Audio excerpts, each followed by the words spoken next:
Auto आणि taxi चालकांना केलेल्या मराठी सक्तीवरून गुणरत्न सदावर्ते यांनी प्रताप सरनाईक यांच्यावर टीका केली आहे। ऑटो आणि टॅक्सी चालकांना धमकी देणं थांबवा, प्रताप सरनाईक कायद्यापेक्षा मोठे नाहीत असं गुणरत्न सदावर्ते यांनी म्हटलंय। यावर भाषेचं थोडं भान ठेवावं असा सल्ला अंबादास दानवेंनी सदावर्तेंना दिलाय। यासह सदावर्तेंनी या मागणीसाठी फडणवीसांच्या घरात शिरायला हवं असंही दानवे म्हणाले।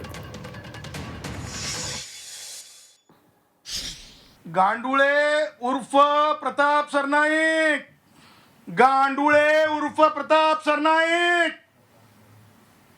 हे कष्टकऱ्यांच्या पोटतिडकीतून, हे श्रमवीरांना दिल्या जाणाऱ्या धमकीतून ही रिॲक्शन आहे। हा राग आहे, हा राग आहे कष्टकऱ्यांना धमकीच्या बाबतीतला।